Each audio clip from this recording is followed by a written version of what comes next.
والسلام عليكم خوتي خواتاتي، كيف دايرين؟ لاباس عليكم؟ مرحبا بكم في نهار جديد وفيديو جديده. اليوم عدنا اليكم بموضوع الاوراق ان شاء الله، الموضوع ديال الهجره الى اوروبا. واليوم جبت لكم حلقه رائعه جدا جدا، تستحق 1000 لايك، تستحق الاشتراكات بالنسبه للناس اللي ما مشتركينش، تستحق الدعم وتستحق البارطاج.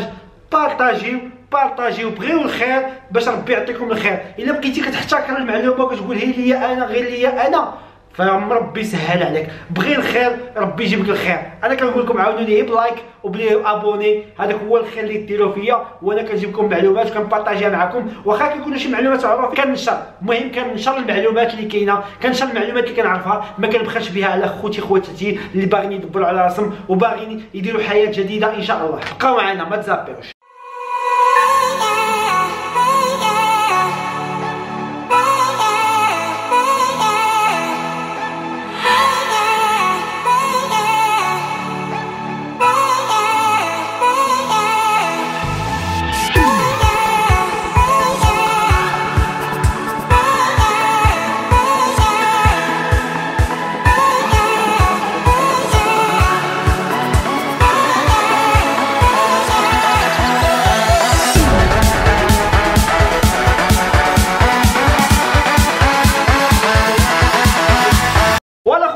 عدنا اليكم والعود محمود. والبنادم مريض في دماغه اللي تيخبي المعلومه ماشي ياكلوا الدودو. كي دايرين خوتي؟ توحشتكم بزاف خوتي المغاربه والجزائريين والتوانسه واخواني العرب. بالنسبه لاخواني العرب الذين لا يفهمون اللهجه المغربيه سوف اعطيكم الخلاصه في اخر الحلقه ان شاء الله، ابقوا معنا. خوتي خواتاتي، جاتكم بواحد الموضوع جميل جدا، واحد المعلومه رائعه جدا اللي صوفاو بها راسهم بزاف ديال الدراري. هضروا معايا دراري قالوا لي عافاك عطي هذه المعلومه للناس وريها لهم، حيت جاو لاوروبا بهذه الطريقه هذه وكتجيب وجهك حمر، كتجي في الطياره كتدخل اوروبا ديالك بحاجه زوينه، حاجه مزيانه، ولكن فيها واحد الدوره، فيها واحد رون بوين عاد كتوصل لها كما كنقولوا حنايا بالمغربيه. جحا سولوه فينا هي ودنك، قال لهم ها هي، وداك هي هذه المعلومه هذه ان شاء الله. اوروبا فينا هي؟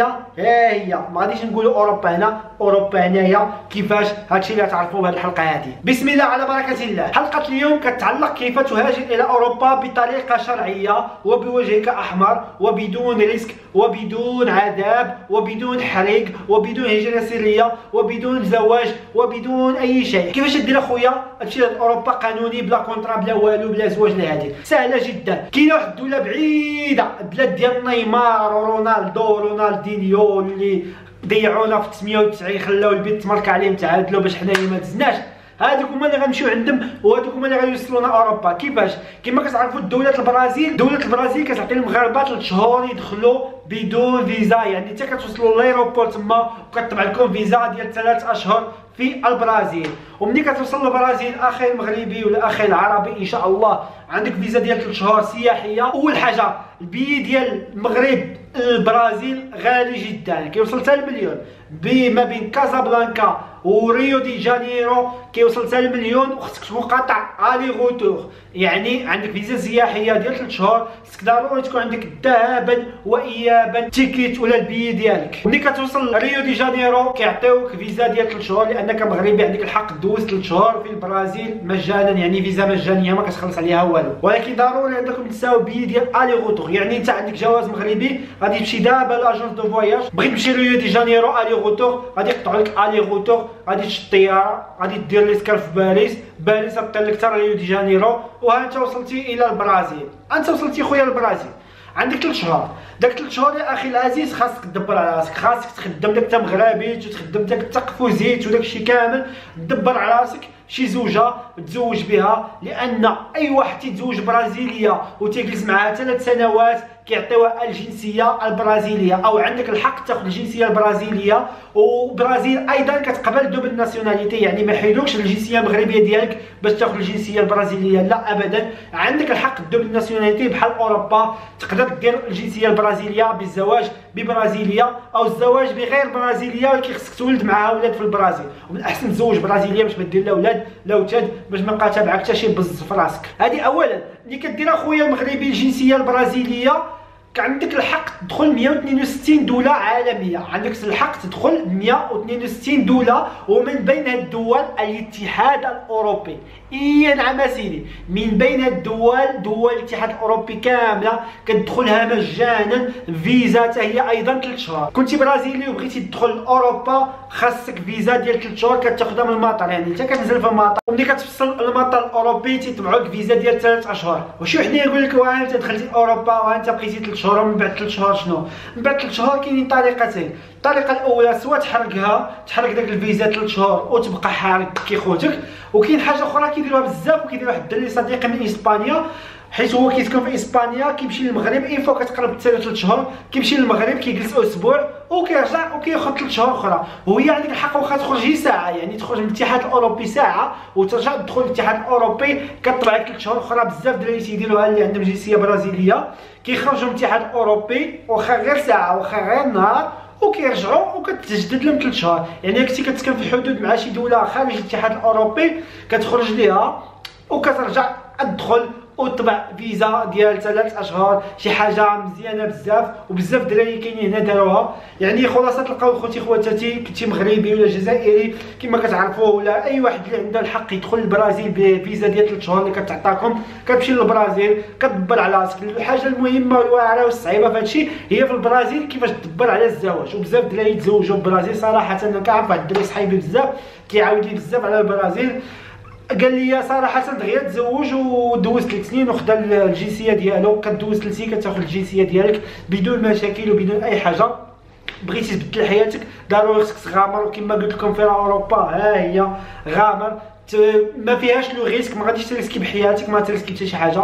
غتاخذ الطياره ديالك غادي تخسر 1 المليون باش تمشي لديو جانيرو ولا تمشي للبرازيل، ومن تما جلس داك 3 شهور دبر فيها على راسك ودبر على شي مرأة تزوج بها، ولا شوف شي وحده بالفلوس. المهم دبر راسك نتايا، خصك تدبر على شي وحده تزوج بها وتجلس معها 3 سنوات، تاخذ الجنسيه البرازيليه وتهبط لاوروبا 3 شهور. عندك الحق تدخل اوروبا لانك برازيلي، 3 شهور تدخل اوروبا. وكاين الدراري اللي مازال ما تزوجوش ولا اللي مازال ما داروش الوراق د اوروبا كيدخلوا سواء كيدخلوا للمغرب سيمانه ويرجعوا، سواء كيخرجوا من الاتحاد الاوروبي ويرجعوا وكيرجعوا يطبعوا 3 شهور. يعني طريقه مزيانه بزاف وما فيهاش الحريق وما فيهاش لو ريسك، وكتبقى قانوني. واخا كتكون في اوروبا كتكون قانوني، يعني واخا كتبقى في اوروبا وما قلتيش وراقك كتكون قانوني لانك عندك فيزا ديال 3 شهور. كتدخل وتخرج كل 3 شهور، كتدخل وتخرج حتى يسهل عليك ربي في شي عقد عمل ولا في شي زواج ولا في شي حاجه.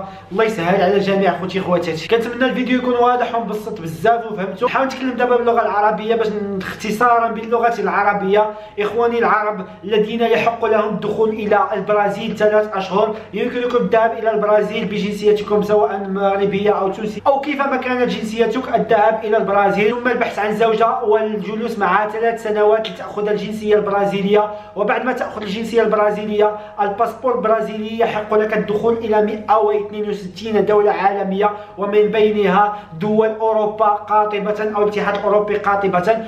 عندما تصل الى الاتحاد الاوروبي يطبعون لك 3 اشهر في الباسبور فيزا مجانيه. هناك تدخل الى الاتحاد الاوروبي يمكنك البحث عن زوجه او عن عقد عمل او اي شيء لكي تعمل اوراق اوروبا، او يحق لك الخروج من الاتحاد الاوروبي ثم الدخول ولو لساعه واحده لكي تجدد 3 اشهر ثم 3 اشهر ثم 3 اشهر. كثير من اصدقائي الذين شرحوا لي بالتجربه يعني حاجه مفيده جدا. الصعب هو البحث عن زوجه في البرازيل لكي تجلس معها 3 سنوات ثم الحصول على الجنسيه البرازيليه.